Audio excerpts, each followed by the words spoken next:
coming along. Welcome. So I'd just like to note, once again, we have an apology from Dr. Sexton, Alderman Sexton, and everyone else is here. So we have a quorum, so we probably won't need to call up someone. And the leave of absence, I haven't had any. Mr. Banks, have we had any? Chair, we will need to co-opt. We can co-opt Councillor Coates, and I move that we do so. Okay, sure. I'll do that when I move on to 1. Yep. Yep. Thank you. Sorry, Dr. Banks, Mr. Banks, there wasn't any leave of absence, was there? No leave of absence, Chair. Thank you very much. Okay, so we'll move on to 1, co-opting a committee member, and Councillor Harvey has put up Councillor Coates. So do we move that? And moved, and any dissent? No, great, it's passed unanimously. So we'll move on to number 2, which is confirmation of minutes. Can I have someone move the minutes, please? Thank you, Councillor Ewan. Any dissent? No, carried unanimously. We'll move on to number 3, consideration of supplementary items. There are none, so we'll move on to number 4, indications of pecuniary and conflicts of interest. Are there any? Being none, we'll move on to number 5, transfer of agenda items. Would anybody like to transfer any items? Being none, we'll move on to number 6, the reports, this 6.1, which is the Social Inclusion Index Connected Community Program. But before I ask somebody to move this, I would just like to call on the director just to give us some information about this. Thank you. Thank you, Chair. Through you, well, as we've just experienced in the half hour before the committee, what we're proposing, what we're coming back to committee with is following a decision by council in December last year for us to explore the development and cost of a social inclusion index for the City of Hobart under the Connected Hobart program, whose tag is for us to become Australia's most socially and economically connected city. It was agreed that we needed to have a good baseline of quantitative information available to us in order to make good operational and strategic and policy decisions for the city. So following that, that council decision, which was essentially a series of questions to say how much would it cost, what would it look like, and what we're presenting back in this report, and the link contained in the report, which is a series of live dashboards which all the elected members can now explore during their own time over the next couple of weeks. I will probably reach out to those who aren't here and make them aware of it as well. But we've essentially prepared a series of 27 dashboards from 15 publicly available data sets at a local, state and national level to pull together a range of socio-economic indicators for the city. The cost of development to this point in time was $11,000. We expect just a couple more $1,000s to finish this as a proof of concept. We are making a recommendation that the council allow us to provide what has been developed through this proof of concept, make it available on the council website where it can be used by council officers, it can be used by the public and different stakeholders across the community, which does extend to the state government and different community groups that we are working with, and also to elected members to assist in decision making. The cost of maintenance of that, of maintaining the integrity of the data for the work that's been done so far would be about $11,000, which where we would comfortably accommodate within our current operational budget. The intent was, well, final point I'd make there is that the recommendation to make this data public I think once you've had a chance to explore, you can really understand the value of it, not just to ourselves, but to anyone interested in Hobart as a city or Greater Hobart as a developing region. And one of the beauties would be to provide this information to the community to allow them to solve our own problems. So not just us coming up with solutions, but them being able to see the data and then talk to us and engage with us and support us in helping to solve the problems of the city. We did start out with the intent of developing a single index, which would be a pane of glass with a worm on it going up and down month to month, really indicating whether or not we were becoming more inclusive or less inclusive on a whole range of social and economic factors, as measured, as I said, by the Australian Bureau of Statistics, other federal government agencies, other state agencies and things like that, but specific for Hobart. We feel at this time that the cost of coalescing those 27 dashboards into a single index is probably, it's the wrong time to be doing it. We estimate the cost of that to be around $30,000 to complete and deliver a single index. Now, while that would be a unique offering by any city across the country and probably internationally, just in the context of the current economic environment, it's that $30,000 to take it from where it is now to that unique product, and around $25,000 a year to maintain the currency and integrity of the substantial amount of data sets with, underneath it. So when considering the option of, the $50,000 option or the $11,000 option, to be able to provide such a valuable service to the community for $11,000 is a recommendation that we would like to put to the committee.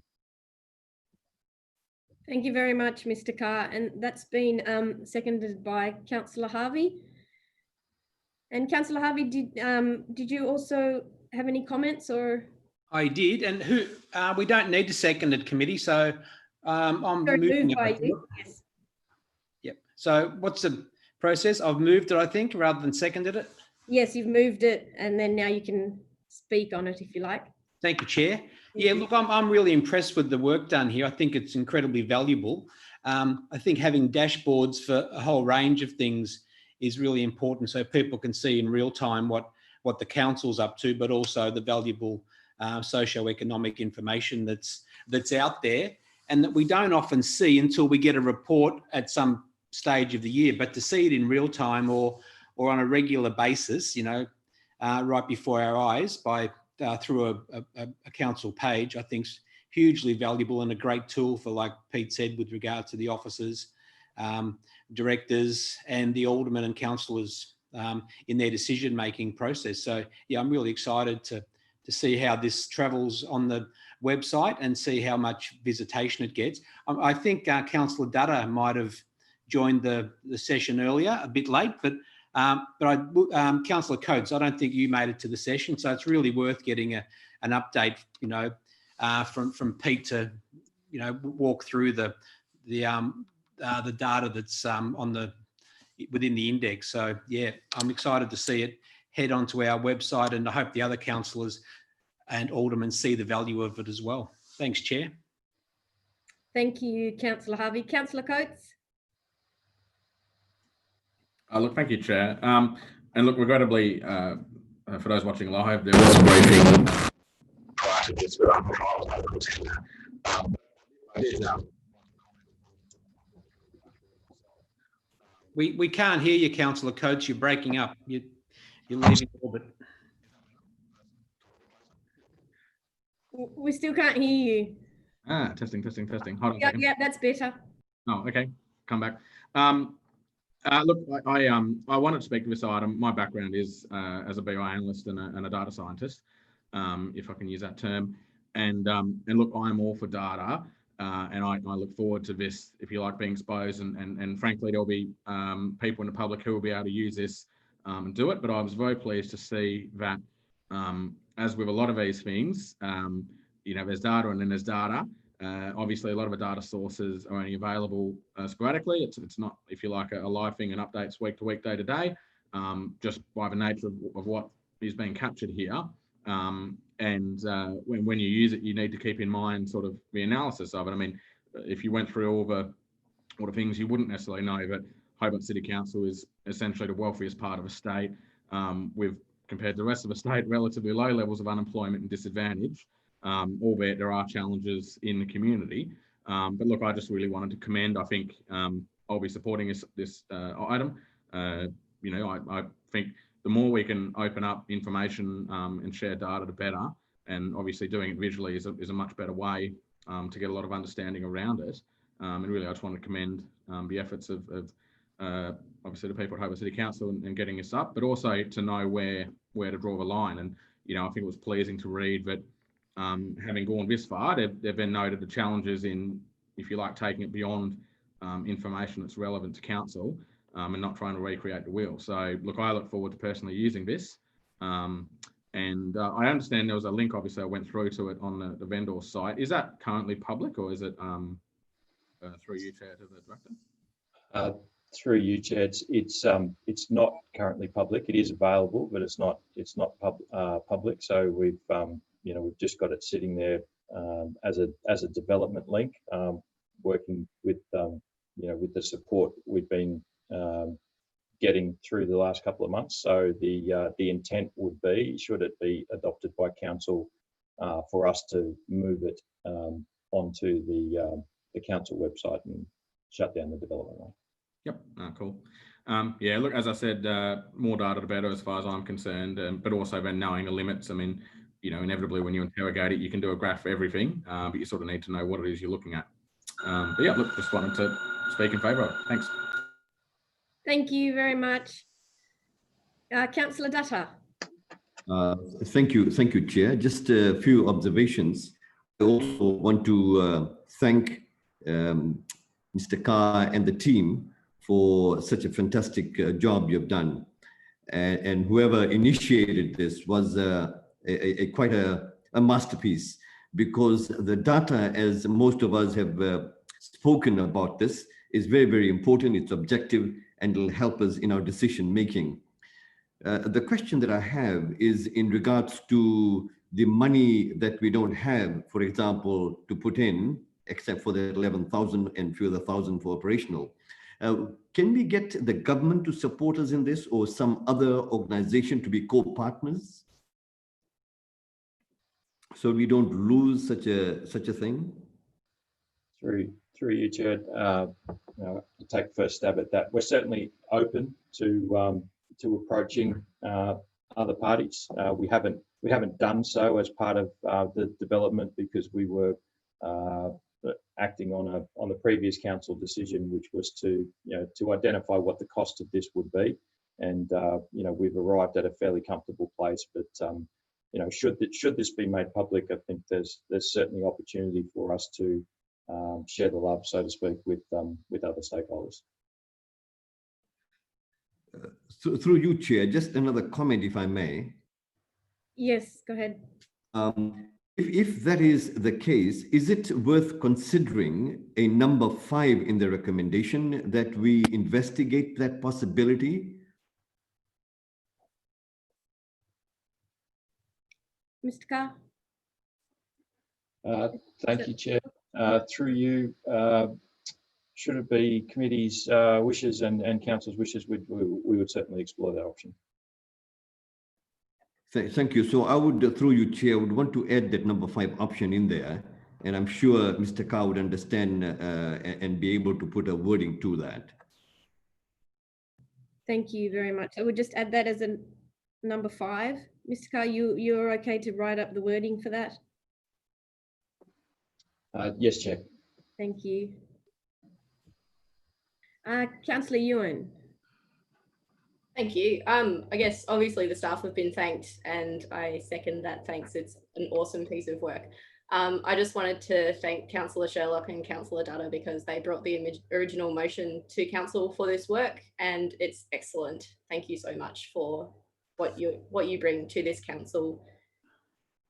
There's no words for how valuable the work that you do is and what this tool will bring for all of us making decisions and the whole community. It's just excellent. So thank you for existing and thank you for being. I want to speak against the amendment because there's always this is a similar thing that occurs with most things.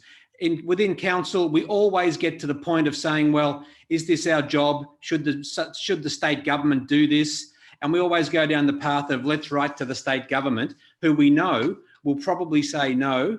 And now we've got another report that we'll have to prepare on which stakeholders we're going to approach to help us share the cost. And I don't know if we need to do that at this particular point in time. I'm happy to leave the motion the way it is and run the pilot because it's only a pilot. And until we actually know whether we're going to keep it going in 12 months' time, that's when we can consider whether or not we expand it and include other things. And that's when we may want to see if other councils are prepared to come and join us, with supporting this. So for now, I'd rather just leave it alone until the pilot is complete. It's only $11,000 and it'll get complicated if we start talking to other councils and having the officers prepare reports for other councils to say, no, we're not going to bother because the information's there anyway. So why should we contribute to it? So at this point, I won't accept it into the motion, and we'll have to put it as an amendment if you want to include it. So I'm going to vote against it because I think let the trial or the pilot run for the next 12 months, and after that we can consider the next step. Thank you, Councillor Harvey. Councillor Yuan? Thank you. Yes, I just second what Bill said, and I think, if we do run this trial for the next 12 months, it will be self-evident that it is a worthwhile thing for other people potentially to get involved in. So I don't think it's necessary to do this at this point in time, and I'll be voting against the amendment. Thank you very much. Councillor Dutta? Thank you, Chair. No, I did not include that as an amendment. It was just a suggestion as point number 5. And if Councillor Harvey is of the view, and I respect that, and I would withdraw that. I have no problems with that. Because here I'm as a team player would want to go along with the majority. It's not a matter of waiting for me. Thank you very much, Councillor Dutta. So we won't add that as an amendment as number 5. We'll just have the 4 recommendations that have been put in. Was there any further comments or discussion, questions? No, thank you very much. I'll just finish with my comments, if that's okay. And I would just like to reiterate once again what I said when we had the briefing, is that thank you so much, Mr. Carr and your team, and Albert, thank you very much for what you've done. And it is actually a really wonderful tool that will be able to direct us in terms of actually making good policy directives and decisions. So thank you so much once again. So now I would like to put this to vote, and perhaps it sounds like everybody will probably vote for this. So I'll just ask, is there any dissent on this item? No dissent. So that item has been carried unanimously. Thank you very much. Now we'll move on to 6.2, Social Inclusion Policy Update. And again, before I ask somebody to move this item, I will ask the director to give us a little bit of a background on this. Thank you very much. Thank you, Chair. Committee members will recall this actually came before committee last month, and there was some discussion about the breadth of the proposed policy. So committee resolved to defer the item to let staff do some more thinking about that. And I think in hindsight, that was very helpful for us as staff. Let us think through a few more issues that you had raised at committee. So really, as we understood it, the debate from last time raised 3 particular issues that you wanted us to just consider. And they're covered off in the covering memo to this item, Chair. The first item was, is the proposed new policy consistent with our welcoming cities position and the fact that we've signed up to welcoming cities? And you'll see there, that is a resounding yes. The second issue that was discussed is, should the policy in the policy statement list the actual attributes that are contained within the Anti-Discrimination Act. And Chair, as staff, we're respectfully suggesting it shouldn't. And we have put some suggested wording into the policy that you'll see there in the memo in italics, and we've also put it into the attached policy in track changes format. What we feel is better is that it makes sense, of course, to tie the policy to the Act, but not necessarily list out all the attributes. This way, if the attributes change, the policy is much more flexible because it's tied more broadly to the Act rather than the specific attributes that the Act names up. And the final matter that we ended up having some lengthy discussion at committee last time was should the policy contain a definitive statement that the council will not or will never discriminate.